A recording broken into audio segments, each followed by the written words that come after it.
What is up, guys? It's your boy Moo. Now, today we're back here with another video. Today, wait, let me move this. Y'all, my drone about to unplug. What the fuck? Okay. Today we are watching a video called. Gotta get the right settings and shit. We're watching a video called Obscure Conspiracy Theories. Now, yesterday we reacted to a video that was a little bit like this. I don't remember the name, but yeah, we back again. It's 12 o'clock at night, gang. I don't know why, but I always get every video out at this time for some apparent reason. I would give y'all 2 videos, but I don't have no time tonight. I just came home from the gym and all that. Being out with my friends and all that. So I can't even just, you know what I'm saying? Like, I got a lot of stuff I gotta do after I'm done this recording. But basically, yeah.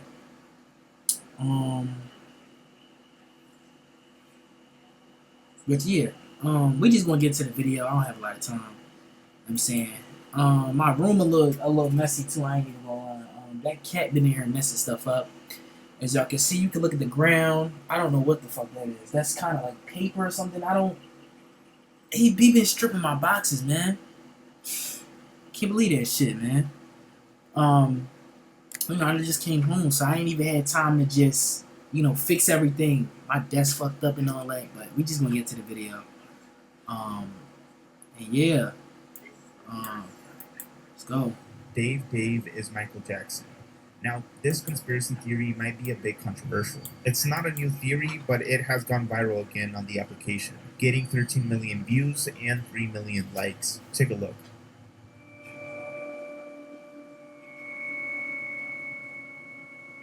And attending the funeral. And Dave, yes, that's his name, Dave. He was David Rothenberg. He was set on fire in 1983, suffered, as you can see, terrible scars. Dog. That's Michael Jackson. Wait. Let's actually listen, because I want to know what gave them that idea. Wait. Bro. A terrible event happened on January 27th in 1984 at the studio in California. Jackson suffered these burns on his scalp and face, leaving him permanently scarred at the time. Jackson was just 25 years old, was already a solo artist, but returned to his family roots on this occasion. Michael Jackson's hair and face caught on fire. I'm pretty sure it will be way more fucked up than that if... Look, they didn't say he really had like degree burns. He did have degree burns, but it wasn't that bad. I was about 7 years old at the time. And were you in the hospital? He said 7 years old though. Some people just sound like that. So the voice kind of gave it away. I'm like, what the fuck? I was not in the hospital at the time. I was in interim back and forth from surgery. And He do sound like Michael though. Well, I ain't even gonna lie to y'all. he befriended me. He took me into his life. I could definitely believe that's what's under all that makeup that Mike was wearing. I don't remember if Mike was wearing makeup, but they said he had plastic surgery or something. But I think he was so insecure by himself, he made himself look white, and he probably was putting on makeup too, though, like to even out the skin tones and all that. That's the type of things in the 80s that's what he was doing. And accepted me as a very good friend of his. And throughout the years, I believe that's... Come on, man. Why y'all had that text in the middle of the video, man? What that shit say, bro? Wait. And throughout the years... Oh, really? I want to know, too. I'll fuck around and look up this account, bro. Don't play, bro. I believe that's... Why y'all keep that in the video? Yo, bro. I ain't gonna lie. If that shit grew and this shit went viral... Oh, man. Request gonna be crazy. I ain't gonna do that to you, though, bro. Light comes out. He has his disguise on, So I starts laughing. Because I didn't even recognize him, It wasn't like he had a fake mustache or he had a wig or nothing. He was definitely a master of disguise. Y'all right. It makes sense. So as we, talking, sometimes I forget that he's supposed to be in the skies, and I keep calling him Mike. It makes sense. Right, this little girl hears it. She's like, and she looks over, and I think she recognized him. Like, I really think she did. So then when I realized she was people, then I started calling him Dave. Do you guys find any similarities in his voice and mannerisms? Because I definitely do in his voice. But I also acknowledge I was that about it to could say just I be a sound dumb, but coincidence. And also, Hey. Dave did have his own personal backstory. So this one's pretty far out there, but I'm not going to lie. It's pretty convincing if you just take it on face value. It could be. Especially when we take into account Michael Jackson's net worth and how much power he had. He could basically get away with anything. There's also apparent footage of him getting out of the coroner's van, but I don't know how much I believe it. If we being real though, I'm gonna keep it a stack. That nigga Epstein can figure that. Bro, Epstein is literally calling himself Palm Beach something. I don't know what name he's using, but he's trying to act like this one random on TikTok and we know it's him, bro. You look exactly like Cuz, bro. Let's be real. There's no way. You don't. That's not your brother, no, man. That's you. You know what I'm saying? Like, you can't. Is it Palm Beach P? I think it's Palm Beach P. Yeah. Hey, we know that's him though. But yeah. This message is sponsored by Raycon. Spring is on its way. Hey, bro, don't do this. Whilst everything. Just Ernest's birthday stay in. Open your Cassie Compton, Haley Phillips. This disturbing video circulated TikTok in 2021. Not only does the woman in the video appear to have two black eyes, but has a distinct similar appearance to this missing Arkansas girl, Cassie Compton. Compton disappeared one night in 2014 after going to the corner store and never returning. Compton has still not been found to this day. The girl in the video, though resembling Cassie, is not in fact Cassie Compton. It was a woman called Haley Grace Phillips, who later confessed that her eyes were bruised due to a robbery and that although her family had seemingly reported her missing, she was just fine. Sadly, this isn't where the story ends, however. Unfortunately, Haley Grace Phillips died of a suspected overdose in 2023. Her death is a tragic one, and her family have been left without numerous answers, especially due to Phillips's body being covered in cuts and contusions. No one else has been linked to her death. You'll still have common days. But this is not one of them. A few weeks a year and you'll discover the most uncommon time of your life. We couldn't agree on dinner, so we compromised on something that nobody's excited about. Avoid those. Before the Big Bang. What was before the Big Bang? Probably nothing. And some think that asking that question is rather nonsensical. Comparing the question to asking, what is more south than the South Pole? Nothing, right? The question is impossible to answer due to the fact that the concept of time as we know it began with the Big Bang itself. So how does one conceptualize the meaning of a before without the existence of time? It's hard and fun to imagine, right? The visible universe as we see it today was once tiny, very hot and dense, expanding or exploding as some refer to it, to create everything. This moment occurred 13.8 billion years ago. Recently, in just the last 50 years or so, scientists have known of the cosmic microwave background in our universe, referred to as fossil radiation. It's known as the shockwave that was released after the Big Bang happened, theorized to have created the first atoms in the universe. This fossil radiation caused the universe to be the color orange, or like a pale glowing orange, for millions of years, because of the charged particles in space being several thousand degrees. It was too hot for even galaxies to form in that period. This cosmic microwave background, CMB, reveals the picture of a 400,000-year-old universe, a very young picture of the universe that occurred soon after the Big Bang. Going further back than that, the universe begins to get hotter and hotter, as opposed to going further in time as the universe expands and cools. What occurred exactly before the expansion is currently unknown to science, but there are still some ideas that are proposed. We aren't completely in the dark. One theory put forth states that the source of the energy that caused the expansion of the universe derived from the strong nuclear force transitioning from one state into another, one out of the four known forces in our universe, those being electromagnetism, weak interaction, strong interaction, the one related to this theory, and gravitation, all of them merging to create a single force, a theory supported by experiments at CERN. You know, that place where they have that Large Hadron Collider. Before all of the known physical laws existed, that is what was before the Big Bang. So currently we cannot explain what exactly occurred before anything occurred. We're running into a wall again, and I just hate not getting an answer, but it seems so far that nobody knows. The question isn't logical, or we can't conceive what it was before everything we know. Some believe that the universe was always existing, but it was in another state, always existing relative to how it was before the Big Bang, because it's theorized that time didn't exist as we understand it now before the Big Bang. Maybe another dimension exists that we may not understand just yet, beyond our understanding of space and time, and that could explain what existed before the Big Bang. Roblox Nazi Predators. Roblox may seem like a kid's game on the surface, innocent looking. It can be pretty easy as an adult to write it off as just another innocent game, leaving its more sinister communities overlooked, promoting Nazi ideology, freaky antics, and inappropriate relationships.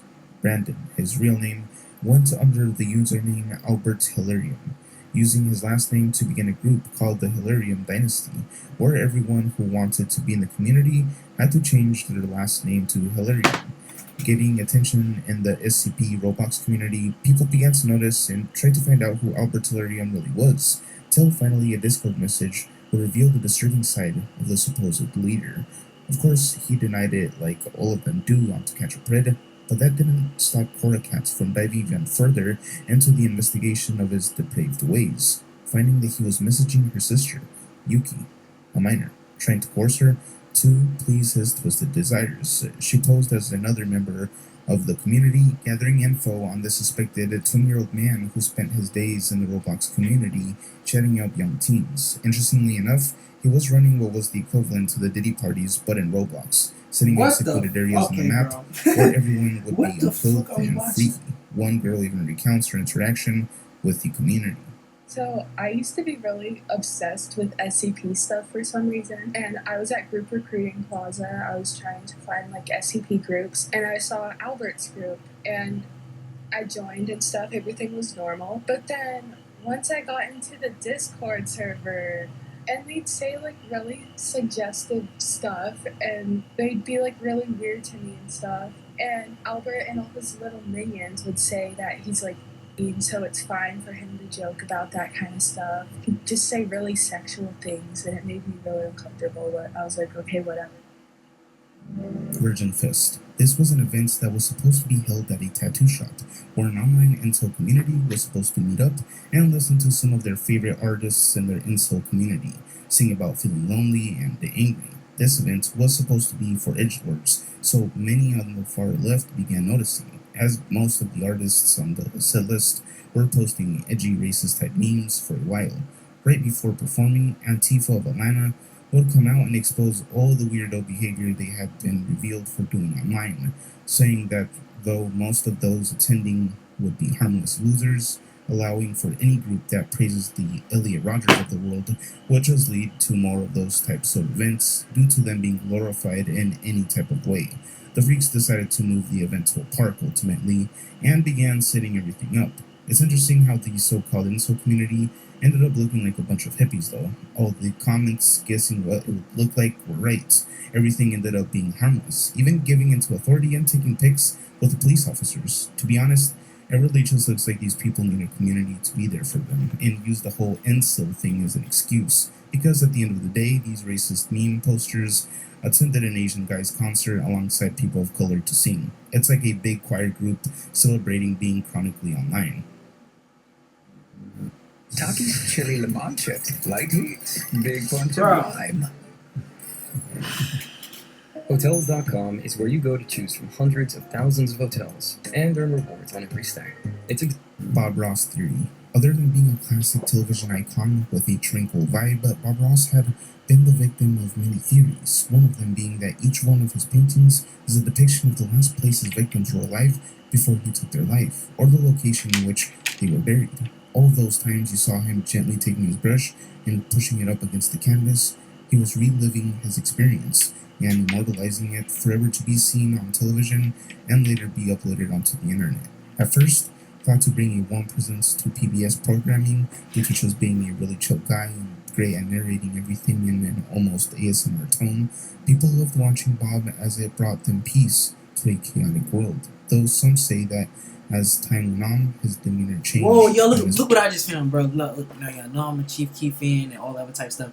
Look what I just found, bro. On TikTok shop, bro. Look what I just found, gang. A Chicago Hates You shirt. I'm trying to think if I should get that or not. Like, it don't look like what could be the problem? Let's get to the video. I just kind of had to go off topic for a little minute. That his paintings contained hidden messages tied to the I'm gonna need to get off of here though. So we watching the video. Cursed chords. So this theory What? comes from TikToker April, where he speaks on the cursed chords played on the song Blue and Green off the Miles Davis album Kind of Blue.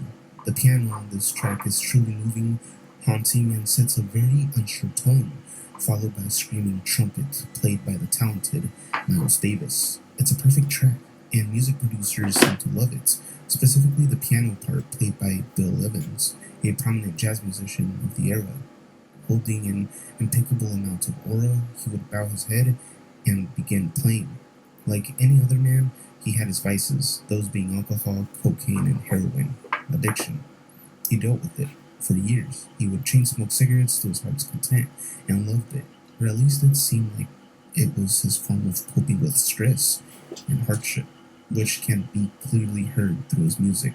The man was a genius like many others and died at an early age, 51 years old. On September 15, 1980, Evans, who had been in bed for several days with stomach pains at his home in Fort Lee, was accompanied by Joe LaBarbera and Verkman to the Mount Sinai Hospital in New York City, where he died that afternoon. The cause of death was a combination of peptic ulcer, cirrhosis, bronchial pneumonia, and untreated hepatitis.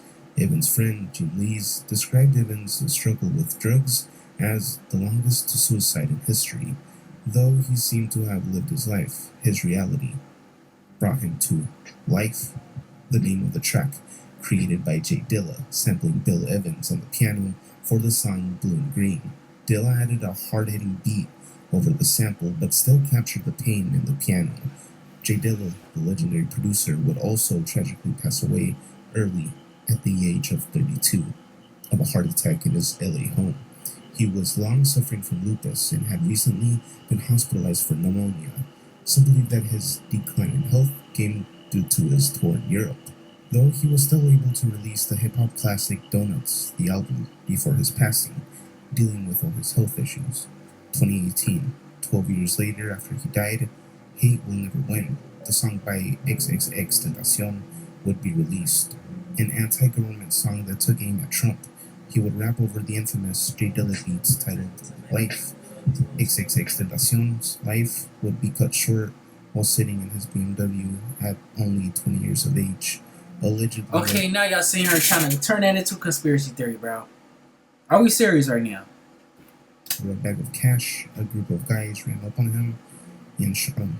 Is the sample a curse, or does it simply attract people with a past life? Y'all trying to turn the wrong shit to conspiracy theory. A popular TikTok content creator. Oh, we ready to hear this. Raking in tons of views for her creative outfits and colorful aesthetics. Starting at 18 years old, she gained the respect on the platform, as her looks were always unique. Her followers loved the original content up until she began changing, and they noticed that she was sinking deeper into a mindset that contradicted her once free spirit. Once a free and accepting person, she suddenly began moving further away from her original content, posting more about being modest and modeling a new creative fit. Her community called her out, saying that it wasn't what they were expecting from her, and they didn't follow her for those reasons. She still continued into talking about her religious life and perspective, despite viewers pleading to her, saying that she was in a cult due to the way that she was speaking, which many admitted was strange, and it was a complete pivot for her niche. At one point, Ruby would refer to her dancing TikTok period as, quote-unquote, living in sin. This all reached to a point that she decided that it was enough and she wanted off of her social medias, or at least that's how it appeared. Posting her last video, many critiqued it, stating that she looked uncomfortable and looked like she was forced to do it. Near the end of the vid, she asks her viewers to instead donate the money to a religious group called Free Him Now, an apostolic center dedicated to equip and deliver the body of Christ. Learn how God gave his servants the mandates and vision for the ministry. Her fans would soon find that the cult was controlling her and made her move from Florida all the way to the windy city of Chicago. They would coerce her to cut off all her family and friends, leaving her homeless as she was promised a paid-for hotel in Chicago, but nobody paid for it apparently. The ministry, which is a popular term that Christians use but scammers have destroyed, is compromised by this couple. Yeah, it's starting to look like a cult that believes themselves to be prophets of God directly, although being very young. They run this ministry together and post videos onto their social medias, where they blab about stuff for a boring amount of time. They basically believe that they are divinely chosen by God himself to lead a social... Look, y'all. What the hell? That's what I'm telling y'all, bro. Like, I'm not gonna say that Christianity is something wrong with Christianity. You believe in what you believe in, bro. But if they using that in order to twist stuff around so they can make y'all believe fake ass shit or make certain individuals believe fake ass shit, this definitely says a lot, bro. They just got this whole quote up there. In a social media campaign and gain what's going followers. on? Meanwhile, they get little to no traction, except for the time they left the comments telling Ruby that they have a special message for her, just for her, which sparked their relationship. Bro. I think that many organizations like these like to follow. In reality, it's not a special message just for you, but rather a generalized one that is supposed to be a net to catch multiple fish, or sheep in this case. This just shows you the dangers of believing everything one person says without verifying the facts. It turns out that the creepy video in the hotel room was actually edited by these two, the leaders of the ministry, explaining why the strange music played as she talked, as well as the random texts on screen. Also the strange script that she was reading off of, claiming that she was down to her last cents in her bank account. It was looking sad. They had tricked her into believing that all social media was a sin and wanted to take over her ad revenue and other income streams. Very hypocritical of them. Derealization in the green. Derealization is an alteration in the perception of the external world, causing those with the condition to perceive it as unreal, distant, distorted, or in other ways falsified. Other symptoms include feeling as if one's environment lacks spontaneity, emotional coloring, and depth, described as experiences of unreality or detachment with respect to surroundings, e.g., individuals or objects are experienced as unreal, dreamy, foggy, lifeless, or visually distorted. In the DSM-5, it is a dissociative symptom that may appear in moments of severe stress. Many potheads on TikTok are describing these feelings after smoking ganja, not knowing what they are actually going through is called the derealization, so much to the point that it has gotten millions of views on TikTok, where people describe what they are experiencing and how it changed their view on reality, describing it's almost like you're watching your life through a movie, being able to almost detach from the body completely. They feel off. It's not psychosis because individuals with derealization still know reality is real, they just don't feel it the same way. It's also important to note that it's not only in people that smoke, but can also be associated with childhood trauma. Jesus Han. This is a reference to the Family Guy scene where Stewie crosses over to the other side and finds out that Jesus is actually named Jesus Han, not Jesus Christ, and that he's Chinese. An interesting joke touching on the topic of a man named Han.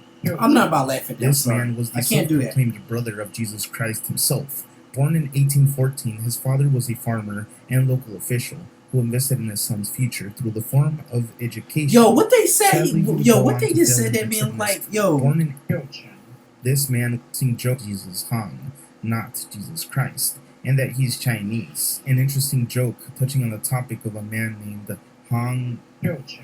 This man was the self-proclaimed brother of Jesus Christ himself. Born in 1814, his father was a farmer and local official who invested in his son's future through the form of education.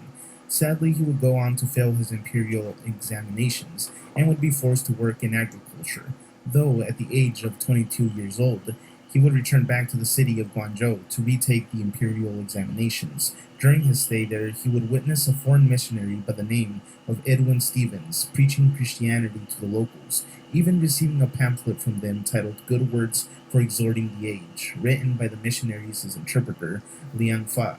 These pamphlets contained Bible verses and other materials, which Hong would briefly look over but not pay much attention to, and would fail his examination for the second time.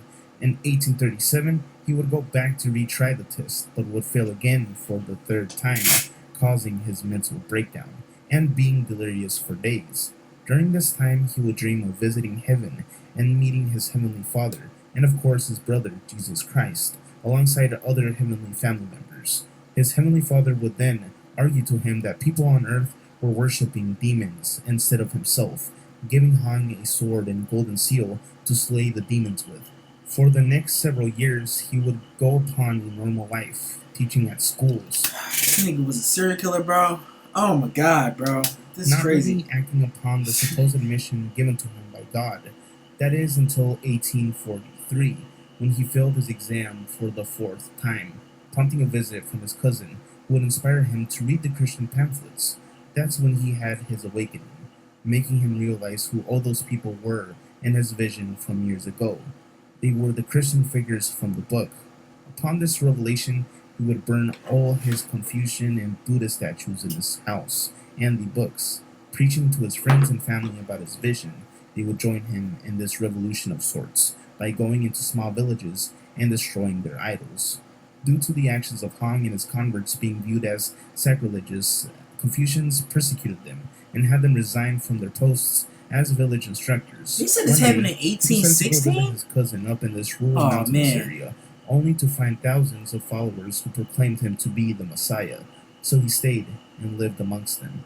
And by 1850, he had somewhere between 10,000 to 30,000 devout followers. By that time, the godless Bro, society It had sounds like this expanded shit actually happened, bro. This might not be a lie. They to actually 4 like, areas in China, damn. declaring war against the demons who they finally noted to be the Qing dynasty, the final dynasty of China, ruling from 1644 to 1912. By 1852, they had gathered 2 million followers, known as Taiping Heavenly Kingdom, who were loyal to them over the Qing dynasty. He even tried to seize Beijing, but failed. Hong was then found dead in 1864. Some say he was poisoned, others say he ended his own life, which eventually led to the fall of the Taiping Heavenly Kingdom. That's crazy. I ain't even gonna lie. Wait, so like, was he killing people for like, if they didn't follow him? Adam 22 theory. If you don't know who Adam 22 is, let me give you a quick Yes, I was ready to hear this. He's being accused I was ready to of hear this. sacrificing his wife and public image to distract people from something he did that's more nefarious. Adam 22 is mainly known for his underground hip-hop podcast No Jumper, which began in 2011. Since then, he has interviewed people like XXXTentacion, Lil Pump, 6ix9ine, and many more from the early to mid-2010s hip-hop era. He would then go on to meet his future wife, now known as Lena the Plug, who was an adult entertainment actress at the time, meeting through the Instagram DMs. Yo. And then Whatever this theory is, it might not be wrong. I ain't even gonna lie, because I don't see what would happen. Listen, I don't see you not trying to cover something up by getting with an adult film star. Like I don't see it not be nothing going on behind the scenes that you 2021, trying to take the distraction off yourself. Even Like, posting a heartfelt vlog showing his baby and basically how he was transitioning. not take distraction off yourself, but you trying to make a distraction and take the focus off yourself. Like, Now that's this just is where doing. stuff Like, begins to get interesting. Lena made a post promoting her new film, but this time, instead of it only being her husband and some other girl, she introduced the man. This was going to be her first male and female scene, not including her husband. He was basically getting cooked. And so the internet did what it had to do and went on a mission to find out why Adam 22 allowed this to occur. The public was outraged. All this led to Adam and Lena's situation to People start don't do trending this, by on the Twitter, way. where people were poking fun at Adam to put it lightly. But the masses started. It's officially been a week since I let my wife do it with another guy. Felt a little jealous at first, but overall, it wasn't this big deal. She's watched me sleep with hundreds of girls, and it's never affected our relationship. Sleeping with that gentleman has been amazing for the both her and our business. Plug Talk Show. Overall, I'm glad we did it, and I'm happy to report her has returned to its original pre-size. Dog.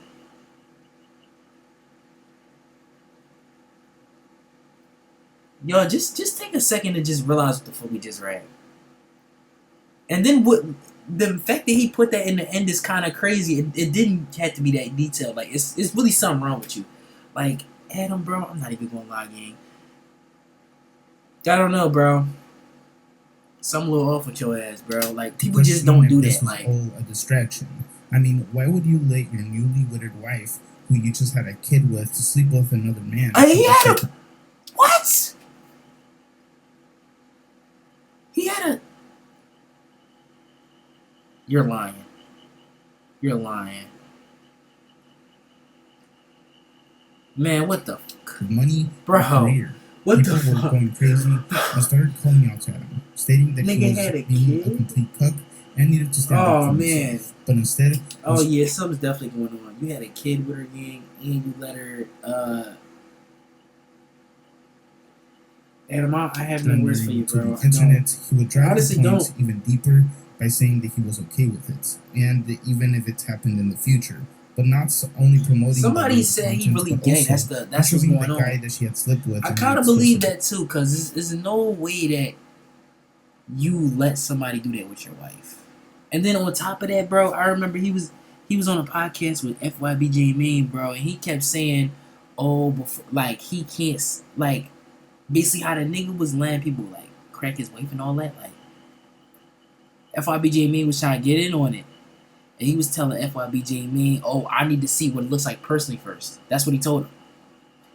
FYBJ Main didn't want to do that, and then he forcefully told this man, y'all can look up the video, just look it up. I'm not finna explain everything. He forcefully told this man he want to see it. That's what he told him. Video. Kind of like I a was like, post-game bro. interview, as someone described it. Of course, stirring the pot even more. Not only that, he also offered his wife up to other large content creators for them to make spicy videos with her as means to support her career. Why? This led some people to theorize bro? that there was something else going on, something fishy. They suspected that Adam was trying to save face about another allegation that had just come up sometime around this whole fiasco involving his young fans, specifically his female young fans. The theory was he was trying to distract people from his pedo allegations. There was someone called the Official Perv Busters who got on the No Jumper podcast and confronted them about the 16-year-old girl allegations.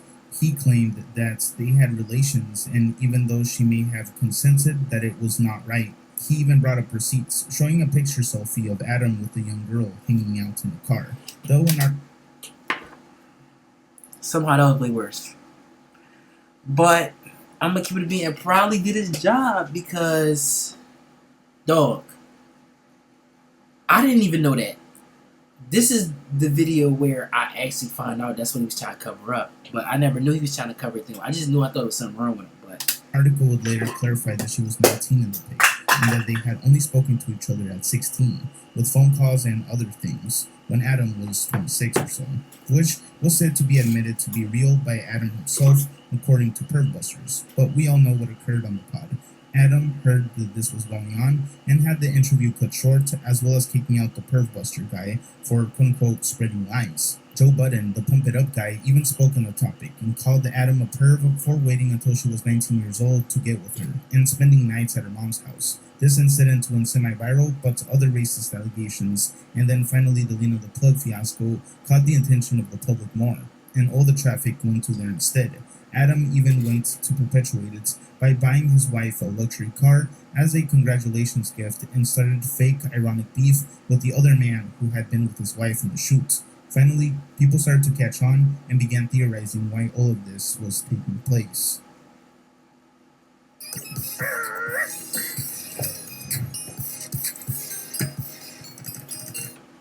Every day Jay feels the same. One man wants more. I need an adventure. So Ken goes to Expedia. Philip K. Dick predictions. Philip K. Dick, one of the greatest science fiction writers who ever lived. His works even went on to become film and TV adaptations. Stories like The Man in the High Castle, Minority Report, Positive for Howard Marks. I'm placing you under arrest for future murder, Sarah Marks. Total Recall, and Blade Runner being the most successful. His books and stories detail a future that is parallel to the one we have today, and it seems like all his ideas and concepts of what an advanced human society would look like are eventually going to become reality. In his story, Do Androids Dream of Electric Sheep, which later inspired Blade Runner, he predicts that humans in the future will be so disconnected from one another they will need to plug themselves into empathy boxes to feel something real, which sounds like the direction VR and AR augmented reality is heading towards. He also details the mass extinction of animals and a population of robots whose only job is to serve the needs of human society, kind of like AI today. A strong point made in the book is that androids can't possess empathy, and that emotions could now be experienced through machines. Like Bro, they had an social entire game media, about this, bro. everything is artificial, even certain people's emotions via emojis. Dick would often focus on the ethical implications of creating a machine so human-like that it could mimic sentient beings with a mind of its own. A similar situation we are currently facing with AI.